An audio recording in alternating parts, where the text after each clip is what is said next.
At precisely 4:20 in the afternoon, the sirens begin to sound. At first, a distant wail. Then, all across London, the same rising cry. The warning is unmistakable. This is not another drill. People stop where they are. Conversations end mid-sentence. Doors close. Steps quicken. Above the city, the sky is already changing. High over the English Channel, German bombers are approaching in formation. Hundreds of aircraft, moving steadily west to east. The formation stretches for miles. From the ground, the planes are barely visible. Small dark shapes against the clouds. But their presence is unmistakable. The sound comes first. A deep mechanical hum, growing louder with every passing minute.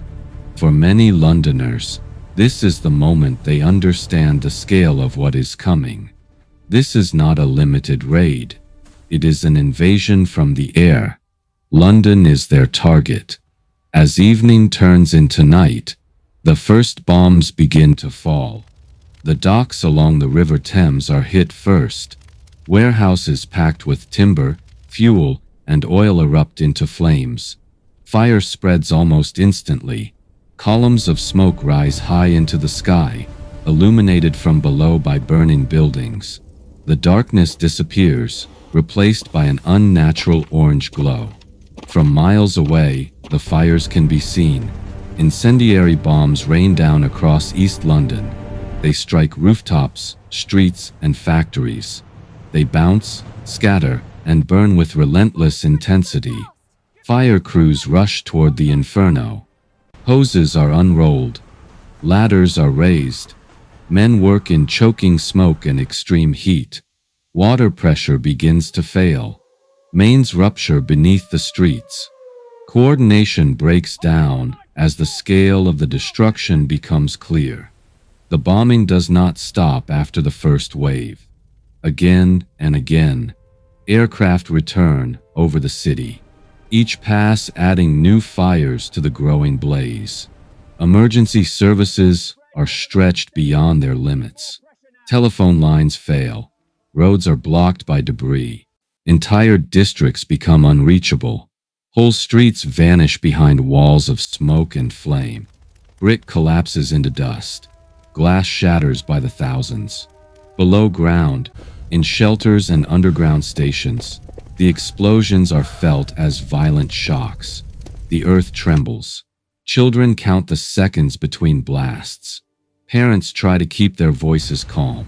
Above them, the city burns. Hospitals are struck. Homes are destroyed. Factories critical to the war effort are reduced to rubble. This is not a random assault. It is a calculated attempt to cripple the city, to destroy its industry, its infrastructure, and its will to resist. By midnight, London is ablaze. The night offers no darkness, only fire. When the engines finally fade into the distance, the silence feels almost unbearable.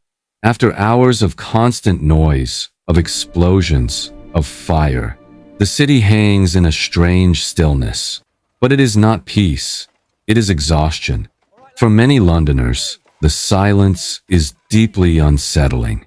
It leaves room for thoughts that have been held back all night, for fear to finally surface. At dawn, London begins to reveal itself. A dull gray light filters through the smoke.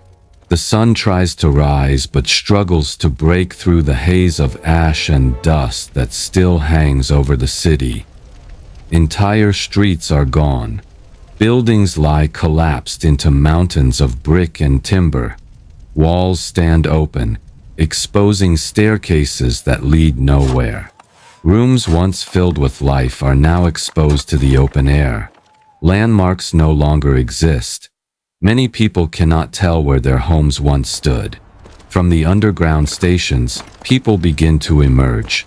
They climb the stairs slowly, silently, faces coated in dust, eyes red from smoke and lack of sleep.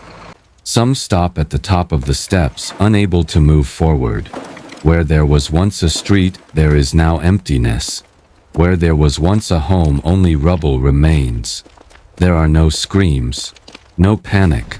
Shock has replaced fear. Rescue crews work without pause. Men dig with bare hands where machinery cannot reach. Survivors are pulled from beneath collapsed buildings. Bodies are recovered and carefully covered. Fires still smolder beneath the ruins, threatening to reignite at any moment. Hospitals struggle to cope with the wounded. Emergency services operate with exhausted staff and limited resources. Yet they continue, and among the ruins, signs of life begin to appear. Not organized, not planned, simply human. Children move through the debris, turning broken bricks into toys. They climb over fallen walls. They play in streets that no longer exist. For them, the destruction is not yet history. It is simply the world they woke up to. Adults watch in silence. Some try to stop them, others let them be. Because life, even here, insists on continuing. Slowly, routine returns in small, deliberate ways. A milkman carefully navigates the rubble, pushing his cart through streets that barely exist. The glass bottles remain intact. In a shattered shop window, a handwritten sign appears among the broken glass. More open than usual. It is not a joke. It is a statement. Neighbors help neighbors. Blankets are shared. Hot tea is offered to strangers without words being exchanged. These acts are not dramatic, but they are intentional. They signal something important. London has not surrendered. The bombing has destroyed buildings, but it has not destroyed routine, responsibility, or resolve. This moment will come to be known as the spirit of the Blitz.